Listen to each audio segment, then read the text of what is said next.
Karena apa? 90% vaksin dan obat kita itu impor.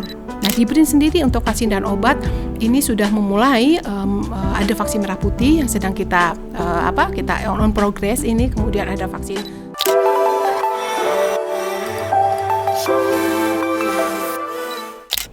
Hai Sobat Vidivisi, ketemu lagi sama aku Prima Alvernia, tentunya di atas meja makan.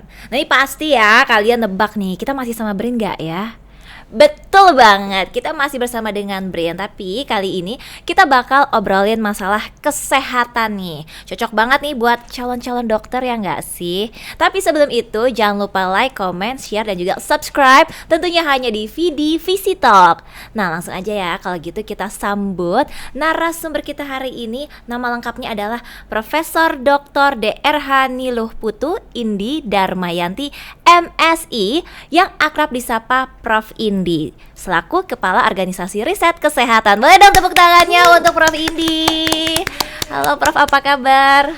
Alhamdulillah baik Mbak Prima. Waduh, orang Jawa sama orang Bali nih Bu ya? Iya. Mix antara Jawa Bali. Iya. Prof, ini gimana kabarnya? Alhamdulillah baik. Sehat Mbak Prima juga? Alhamdulillah sehat. Ini siang-siang kita enaknya sambil nyemil-nyemil. Ibu lagi diet nggak? Setengah sih.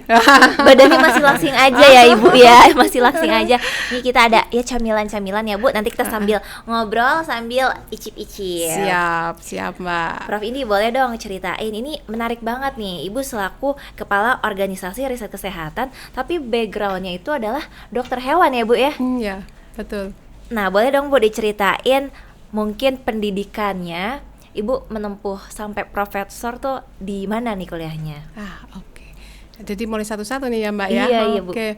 Jadi saya itu kuliah pertama di S1 itu sarjana kedokteran hewan, kemudian sampai menjadi dokter hewan ini di Universitas Airlangga Surabaya. Kemudian selanjutnya menempuh pendidikan di bidang bioteknologi, itu terkait dengan bioteknologi virus itu di Universitas Gadjah Mada, dan kemudian S3 saya di bidang ilmu biomedik di Fakultas Kedokteran Universitas Indonesia. Dan setelah itu karena ini sebagai peneliti tentunya karir saya di peneliti sebenarnya sih kepinginnya jadi profesor sebelum usia 45 gitu sebenarnya ya, masih muda lah seperti itu. Tapi saya diberi amanah untuk memimpin suatu lembaga penelitian sehingga tidak bisa merangkap, sehingga profesor saya baru di tahun 2022 ini. Bulan Januari kemarin. Baru banget nih, baru tepuk tangannya untuk Prof. Indi. Akhirnya jadi di usia berapa nih Bu? Dapat 49. Aduh, jadi kelihatan dong. Bu, beda 4 ya? tahun. Jadi jadi kepala peneliti waktu itu Bu? Waktu itu ya kepala Balai Besar Penelitian lah di sebuah penelitian tentang penyakit hewan di sebuah kementerian. Nah boleh deh, tadi kan kita udah share soal background pendidikan. Nah sekarang pekerjaan Ibu sebelumnya? Sebelum jadi kepala organisasi riset ya. Jadi tahun berapa ya? 2000 itu saya melamar menjadi seorang peneliti. Kemudian memang kepinginnya memang sejak dulu pingin jadi peneliti Mbak.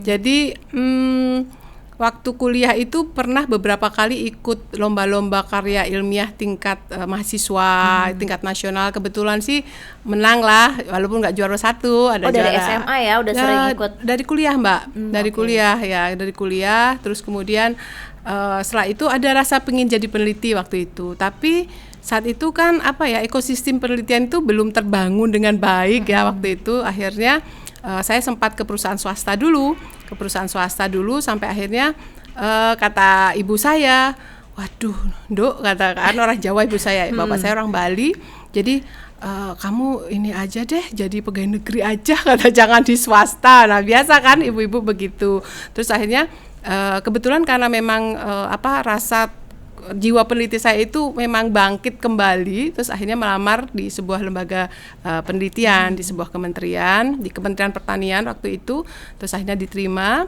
nggak lama setelah itu memang kesempatan belajar, kesempatan menimba ilmu di negara orang itu sangat luas sekali kalau di lembaga riset. Jadi 8 bulan dari sebagai calon pegawai negeri sipil itu kita sudah training ke luar negeri, kemudian kesempatan juga belajar juga sangat banyak. Nah akhirnya sampai tahun 2022 sebenarnya saya masih sebagai peneliti, kemudian akan ada integrasi kelembagaan. Jadi BRIN ini kan gabungan dari lebih dari 74 kementerian lembaga, kemudian sama 4 entitas lembaga seperti LIPI, BPPT, LAPAN dan Batan. Sehingga kemudian saya diberikan amanah kembali untuk memimpin organisasi riset kesehatan di Badan Riset dan Inovasi Nasional ini. Boleh dong tepuk tangan lagi untuk Prof Indi. Ini menarik. Kenapa Ibu dari kuliah tuh udah tertarik pengen meneliti gitu? Sebenarnya juga di kelas nih Bu ya, banyak perempuannya apa laki-laki sih kalau peneliti gitu? Kalau waktu di kuliah di di kuliah S1 waktu kita sarjana itu sih 50-50 ya, perempuan dan laki-laki. Tapi ketika di bidang penelitian itu memang lebih banyak ke perempuan memang ya. Mungkin perempuan itu dianggap lebih teliti, mungkin seperti itu. Tapi sebenarnya itu tidak menjadi suatu ukuran ya, karena memang ketika di masing-masing bidang itu juga berbeda-beda Mbak Prima. Jadi kalau di tempat saya kebetulan juga nggak banyak juga perempuannya, karena bidang yang saya geluti itu kan tentang genom virus. Jadi saya tertarik sekali pada tentang genom virus. Jadi kalau misalnya S1 itu belum sampai spesifik Ibu ngambil dokter hewannya ya? Belum. Masih umum dulu ya? Terus kemudian kita biasanya koasistensi 1 tahun, kemudian kita ujian dokter hewan, kemudian menjadi seorang dokter hewan. Tapi sebenarnya sejak di dokter hewan itu memang rasa ketertarikan saya itu tidak murni ke masalah peternakan atau hewan saja, tapi adalah penyakit-penyakit yang menular dari hewan ke manusia. Jadi yang namanya penyakit zoonosis. Nah, saat itulah penelitian-penelitian saya cenderung ke arah yang berkaitan dengan human health, dengan kesehatan manusia, walaupun saya seorang dokter hewan. Jadi terus kemudian dilanjutkan akhirnya sampai karena basic saya adalah tentang genom. Jadi genom itu kan manusia, hewan, tumbuhan itu sama karena basisnya adalah DNA kan, DNA kita. Jadi saya lebih suka sekali mendalami hal yang sangat kecil-kecil itu. Karena dari situ saya merasa melihat dari yang kecil seperti bahan informasi genetik yang membentuk kita, itu dia bisa bercerita tentang kita sebenarnya. Dia bercerita tentang sebuah makhluk hidup, sebuah virus misalnya. Ketika misalnya kenapa sih kamu menyebabkan penyakit itu? Kita sebenarnya seperti berbicara begitu. Ketika kita melihat genom virus, ternyata ada semacam dia berubah. Kenapa dia berubah gitu? Ternyata ada tekanan lingkungan yang membuat dia berubah. Kemudian ada tekanan misalnya akibat suatu imun pressure seperti vaksinasi yang tidak baik, tidak benar, tidak tepat, itu akan membuat dia berubah misalnya. Nah, itu bisa kita lihat kenapa dia menjadi lebih ganas. Nah, itu juga kita bisa lihat di tataran genom. Nah, itu yang membuat saya sangat tertarik sekali meneliti dan mendalami di genom itu. Ini Ibu jangan-jangan lebih suka di lab gitu ya, ketemu yang kecil-kecil sama ngelihat hewan, jarang ketemu orang, jangan-jangan Ibu. Ya kita untuk di lab memang kita berbasis laboratorium ya, karena memang harus bermain dengan yang kecil-kecil. Dan itu pun kalau saya karena di penyakit zoonosis dan penyakit itu sangat berbahaya, jadi kita justru lebih lagi diisolasi di dalam biosafety level 3 laboratorium. Jadi laboratorium yang tingkat keamanannya itu level 3. Jadi di sana kita harus kayak di film-film ya. Ya, betul. Jadi kita masuk, kemudian kalau keluar kita harus mandi dan sebagainya seperti itu. Kita pakai baju yang sangat protektif terhadap lingkungan seperti itu, karena kita kan takut juga tertular atau terkontaminasi. Jika kita juga bekerjanya di pressure negatif ya, tekanan negatif, sehingga kita tidak meminimalkan kontaminasi dari virus-virus ataupun mikroorganisme yang kita teliti. Pas banget Bu, kita siapin ini kan ada makanan yang biasanya kecil. Saya bisa memprediksi Bu lebih suka yang kecil-kecil. Kok tahu Mbak? Betul. Ibu lebih suka yang mana Ibu? Kalau saya ini nih, Betul. onde-onde nih. Betul, sama nih Mbak, saya juga mau onde-onde. Karena onde-onde ini mirip virus nih Mbak. Kalau ini mirip DNA nggak Bu? Tuh kan agak muter-muter. Double helix ya. Udah nggak ngerti dia tuh. Double helix DNA. Ya ini kayaknya wild type nih kalau dibilang virus. Ibu jadi yang over bersih gitu nggak Bu? Tapi karena kan senalit yang kecil-kecil, aduh jadi kayak, aduh ini ntar ini apa gitu Bu, kalau mau megang. Saya punya teman kayak gitu Bu. Aduh, pas ada corona, udah deh, yang belum ada corona aja udah bersih banget, pas ada corona lebih-lebih. Nah Ibu termasuk yang gitu nggak sih Bu? Ya mirip. Mirip ya Bu ya? Karena memang ketika kita itu bekerja dengan virus, kemudian virusnya sangat berbahaya di dalam suatu containment BSL-3 laboratorium, itu memang standar prosedur operation kita itu memang semuanya harus bersih. Karena kalau tidak akan merusak produk yang akan kita teliti tersebut. Kemudian juga meminimalkan kontaminasi juga kepada kita. Nah, itu kalau kita misalnya sarung tangan aja, kita kalau di lab itu harus double misalnya. Bagaimana kita tidak boleh membawa jas lab itu keluar dari lab. Bagaimana kemudian kita itu harus mandi keluar dari lab. Jadi semua itu mulai ujung kaki, ujung rambut itu harus istilahnya dikasih sabun dulu lah sebelum keluar, seperti itu. Nah itu memang akhirnya terbawa oleh kehidupan sehari-hari. Jadi karena saya itu punya anak 2 masih kecil-kecil ya, itu waktu itu ya waktu masih muda maksudnya itu kalau dari rumah setelah bekerja dari laboratorium saya selalu mandi.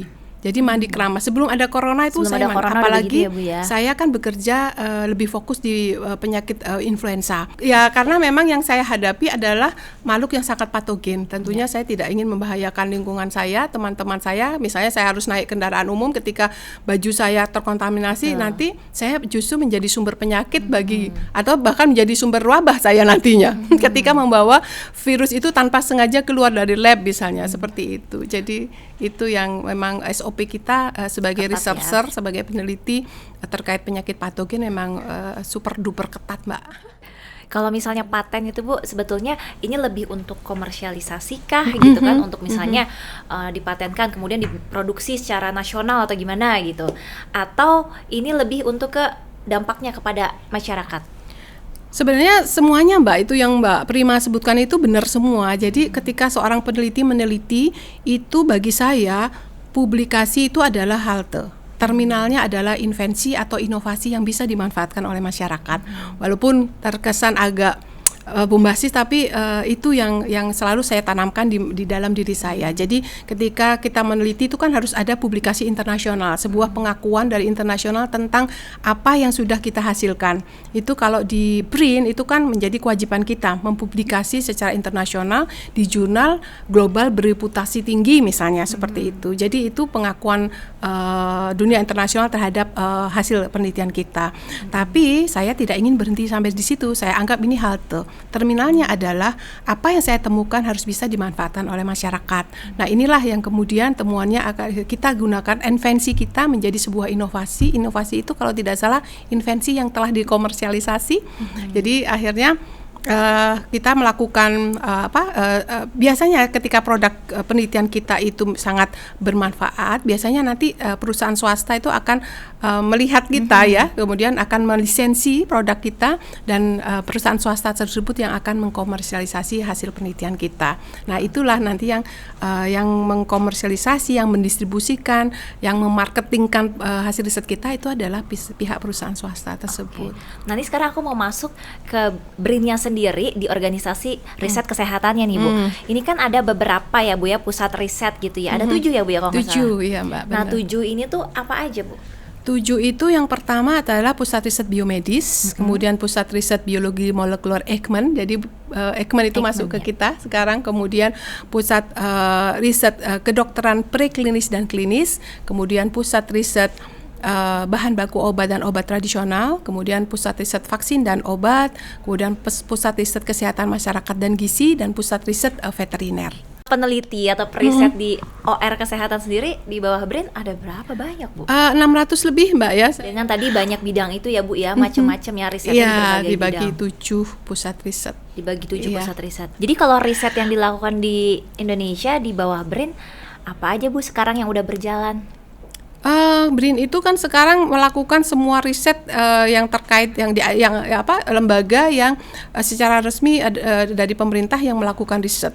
Jadi ada 12 organisasi riset di dalam BRIN. Jadi salah satunya memang organisasi riset kesehatan ini. Ya, kalau yang di kesehatan sendiri yang sekarang lagi aktif atau jadi yang di riset utama gitu mungkin, Bu ya. Apa tuh, Bu? Ada 5 fokus riset kita sebenarnya. Yang pertama itu terkait dengan riset vaksin dan obat tentunya. Oke, vaksin dan obat yang pertama ya, Bu Iya, ya. kemudian yang kedua itu riset penyakit, pengendalian penyakit infeksi. Kemudian yang ketiga itu pengobatan presisi. Kemudian yang keempat itu tentang alat kesehatan. Oke. Kemudian yang kelima adalah tentang stunting. Tentang stunting. Iya. Ntar kita mungkin enak nih bahas satu persatu gitu ya, Bu ya. Dari yang pertama tadi ya, Bu ya. Pertama tadi adalah vaksinasi ya, Bu ya. Vaksin dan obat. Vaksin dan juga obat. Kenapa sih, Bu, ini dirasa perlu? Apakah misalnya nih, kan Indonesia jadi negara nomor 4 kalau nggak salah, Bu ya, sekarang yang populasinya terpadat di dunia gitu. Apa kita sampai sekarang belum mandiri secara vaksinasi, jadi dirasa perlu gitu bisa untuk mandiri lah, bikin sendiri gitu. Jadi harus diriset bener-bener nih gitu. Berkaca dari pandemi lagi kemarin. Betul, Mbak. Jadi sebelumnya mungkin kita sebagai bangsa itu tidak apalagi orang awam ya, itu kita tidak pernah merasa sampai pandemi COVID-19 bahwa kita itu benar-benar sangat tergantung pada luar. Jadi ketika pandemi COVID-19 ini memberikan pelajaran sangat berharga kepada kita tentang kemandirian bangsa dalam vaksin dan obat, tentang ketahanan kesehatan di Indonesia. Karena apa? 90% vaksin dan obat kita itu impor. Jadi bahkan makanya kenapa kita langsung BRIN itu sekarang sedang membangun fasilitas yang besar-besaran terkait dengan penelitian vaksin dan obat, misalnya membuat laboratorium genomik, kemudian animal BSL-3, kemudian CGMP, lab-lab lain pendukung untuk menjadi sebuah riset vaksin dan obat.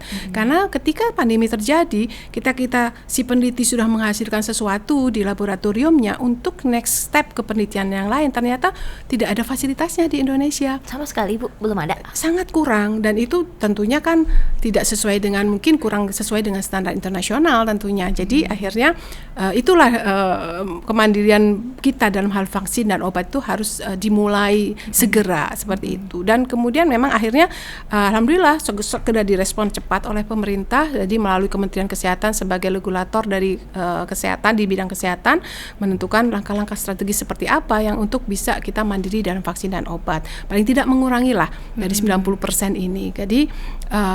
Jadi penelitian kita fokuskan pertama adalah terkait dengan vaksin yang selalu digunakan untuk imunisasi rutin itu. Jadi 14 antigen. Jadi kita siapkan misalnya vaksin-vaksin yang terkait dengan itu untuk mandiri. Kemudian obat, ada 10 macam obat yang harus kita targetkan untuk bisa mandiri pembuatannya, pengadaannya gitu. Jadi tidak hanya bottling aja di Indonesia, tapi kita mampu untuk melakukan itu. Nah, di BRIN sendiri untuk vaksin dan obat ini sudah memulai ada vaksin merah putih yang sedang kita on progress ini, kemudian ada vaksin HPV untuk kanker serviks itu, kemudian ada nih sedang kita inisiasi vaksin TB. TB apa tuh, Bu? Tuberkulosis. Iya, karena tuberkulosis kan di TB itu memang kita nomor 3 seluruh dunia, Mbak. Mamaku salah satunya kemarin sampai disedot itu tuh, Bu. Iya, seperti itu. Jadi untuk vaksin dan obat seperti itu. Kemudian untuk selanjutnya untuk penyakit infeksi. Nah, penyakit infeksi ini kita tahu sudah paham nih, pasti udah banyak pintar tentang COVID-19 ya, COVID-19 ini. Jadi penyakit infeksi ini kan kalau di Indonesia sendiri itu masih persisten. Walaupun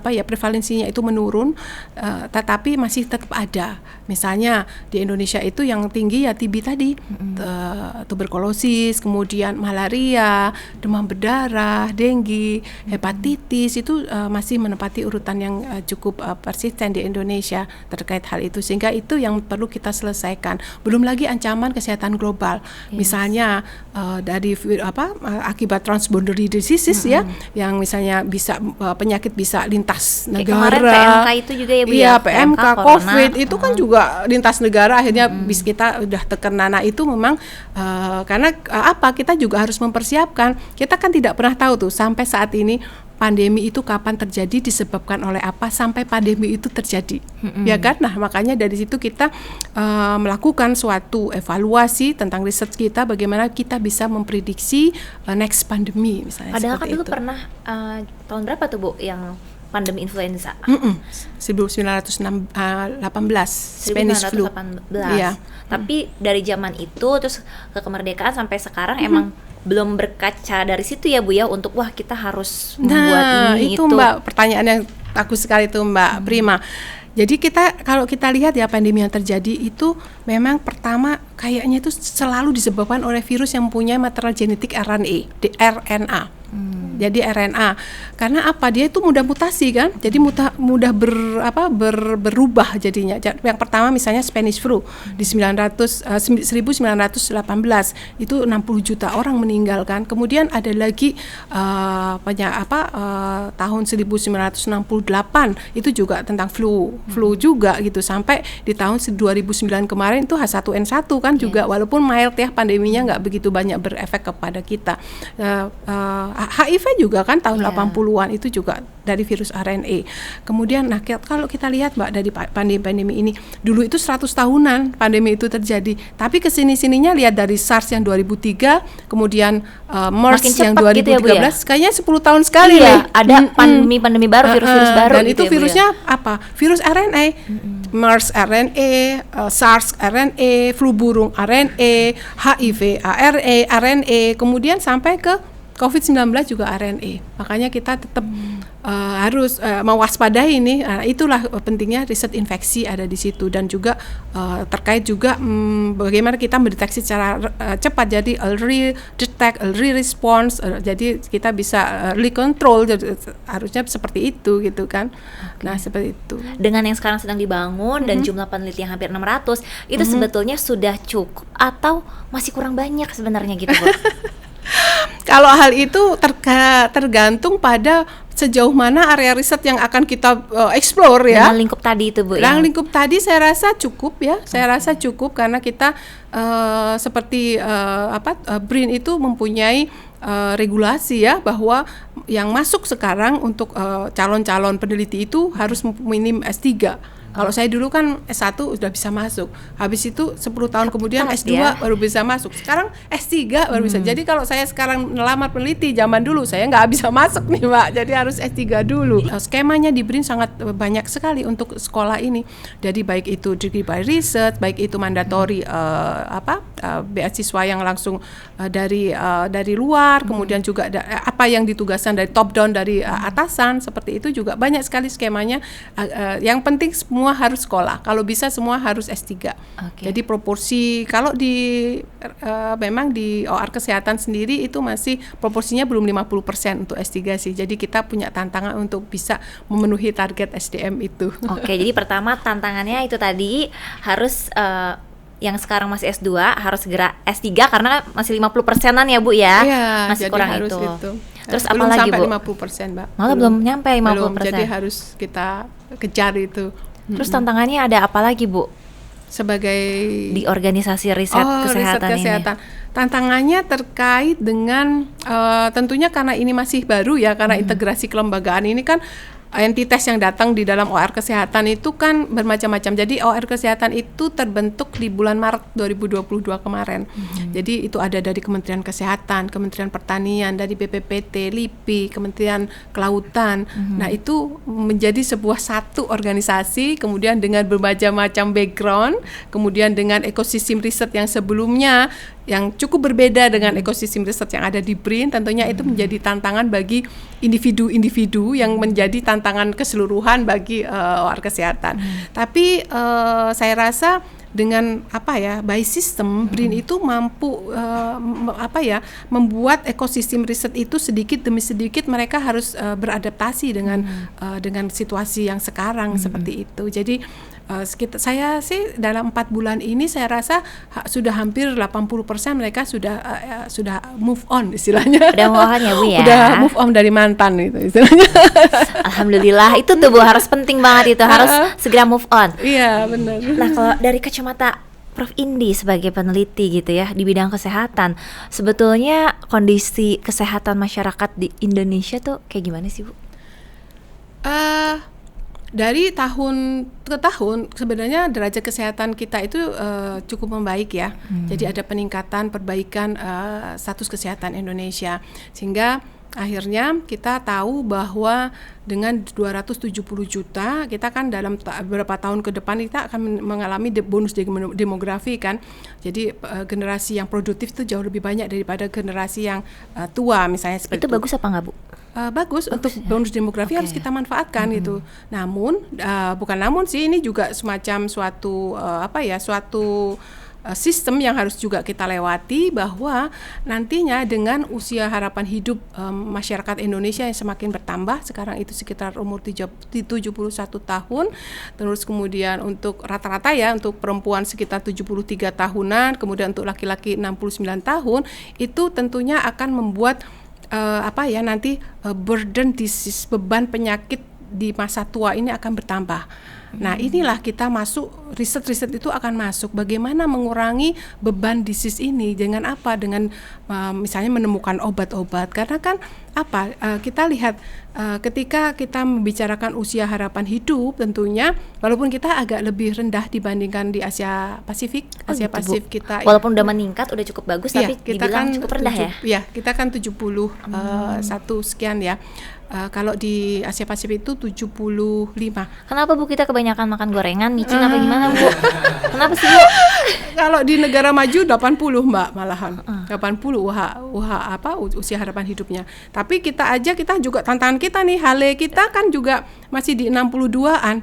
Jadi ada semacam minus ya, ada semacam kekurangan sekitar 8,5 tahun dari usia 62 itu. Jadi ada perburukan kualitas hidup kita. Karena apa? Karena kan semakin tua penyakitan. Penyakit tua kalau sekarang kan bilangnya kita. Penyakitan, kemudian mungkin disabilitas ya, karena sudah nggak mampu jalan lagi, perlu kursi roda, tapi dia hidup gitu sampai usia harapan hidup seperti itu. Jadi inilah beban nanti aging population ini Mbak, aging population yang nantinya akan banyak senior-senior citizen yang ada di Indonesia. Nah itu menjadi suatu tantangan bagi kita semua untuk memperbaiki kita nih, mulai dari preventif, kemudian jadi tidak hanya kuratif, preventif, promotif, preventif untuk penyakit ini. Misalnya nanti kan yang ada itu penyakit degeneratif biasanya. Misalnya stroke, hipertensi, terus kemudian diabetes Mbak, diabetes itu mother of disease, kemudian juga penyakit-penyakit kayak kanker degeneratif seperti itu kan akan meningkat itu. Nah itu yang riset-riset di mana kita juga secara komprehensif tentunya dengan berbagai bidang, berbagai sektor juga harus menyiapkan akan ada aging population ini. Ya, kadang kan ini ya Bu ya, kalau sekarang kita tuh lebih ke mengobati, cure-nya pakai apa nih? Kuratif lebih ini. Tapi ya. Kok nggak diiniin gitu dari gaya hidup sehat dari masa mudanya. Padahal itu kan yang kita jalanin itu yang penting tuh menuju ke tuanya. Betul, supaya hale kita itu bagus ya sampai nanti gitu loh, seperti itu. Kita memang sampai saat ini kita akui bahwa masyarakat kita itu cenderung pengobatannya kesehatannya masih ke arah kuratif. Jadi kalau sakit baru berobat, kuratif ya.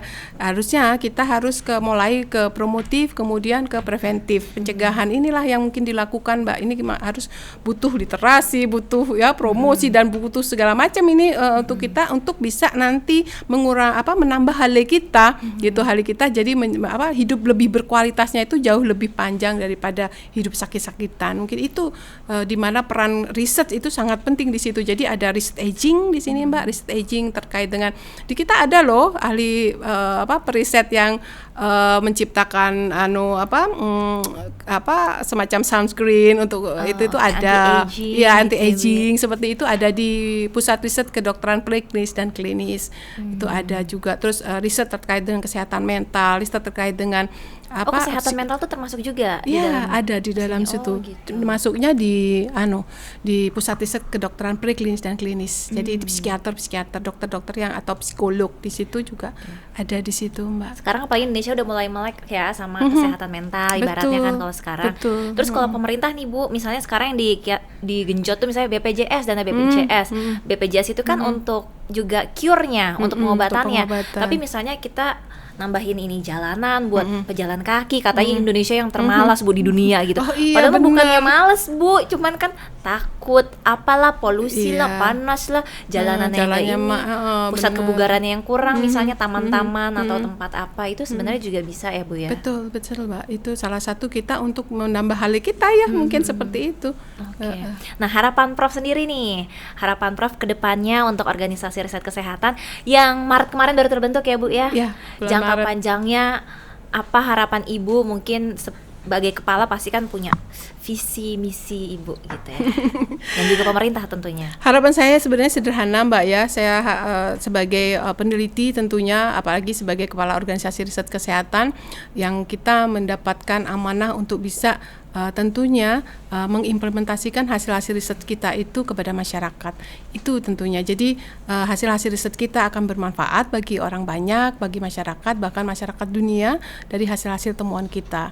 Itu yang saya harapkan. Nah, itu yang besar. Nanti kemudian yang kecil tentunya kita sebagai sebuah bangsa kita harus mandiri ya. Kalau paling tidak mengurangi lah ketergantungan kita terhadap negara luar gitu. Sehingga nanti kalau seandainya terjadi lagi satu pandemi, kita paling tidak mampu untuk mengatasi, tidak hanya 100% kita tergantung gitu, kita bisa untuk membantu negara kita sendiri dalam mengatasi pandemi itu, misalnya seperti itu. Jadi istilahnya apapun hasil kita dari riset kesehatan, dari organisasi riset kesehatan, tentunya kita ingin sekali untuk sebesar-besarnya kemanfaatan bagi masyarakat. Kalau gitu kan ini penting banget artinya Bu ya, berarti dari pemerintah juga harus memfokuskan secara dari dananya, fasilitasnya, apa segala macam ya Bu ya. Karena kan riset untuk jangka panjang kalau mau diseriusin berarti harus alokasinya juga harus ya Bu ya.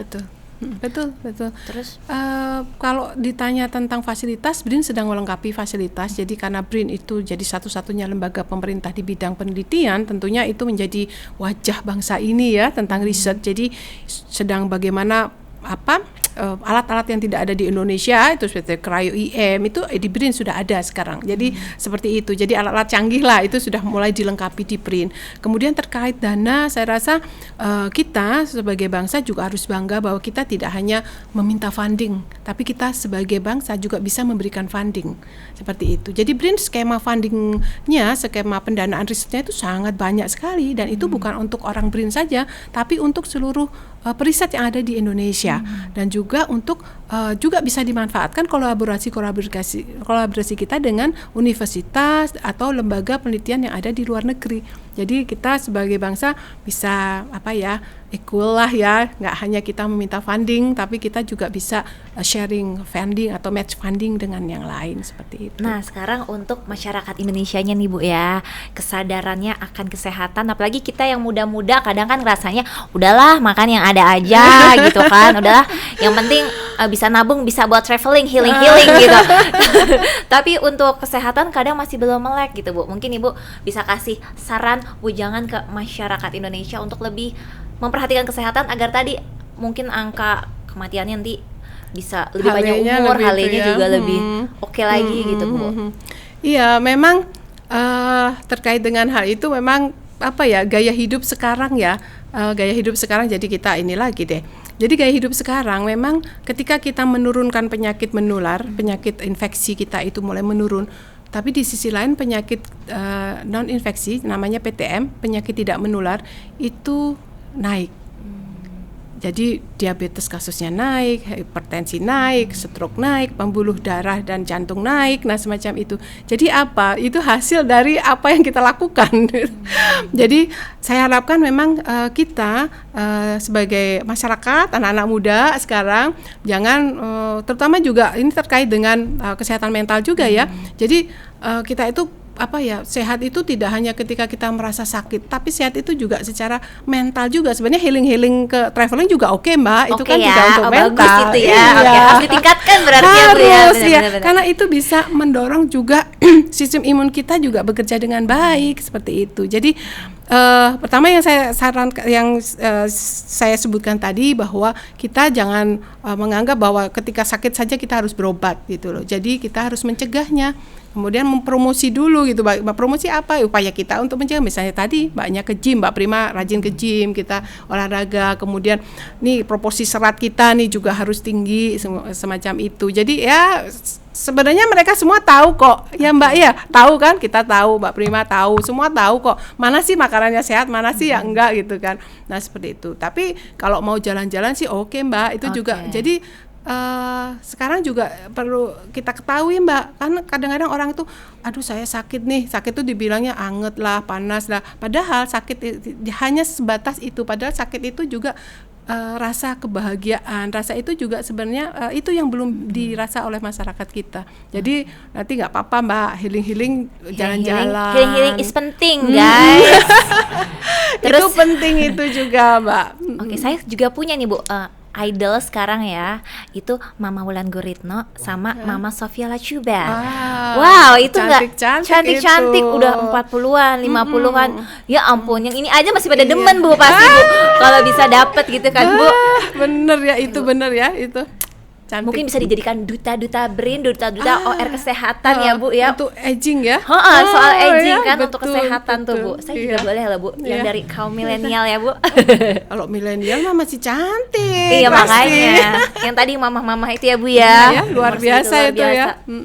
Prof, ini makasih banyak buat ngobrol-ngobrolnya hari ini. Sama-sama, Mbak Prima yang cantik. Ternyata penelitian itu menyenangkan gitu. Siapa tahu nanti kita jadi sering ke lab untuk bermain-main juga ya, guys ya, seperti Prof Indi. Makasih banyak. Nanti kita abis ini lanjutin makan-makan ya. Siap, tapi sebelumnya aku mau closing dulu nih, Bu.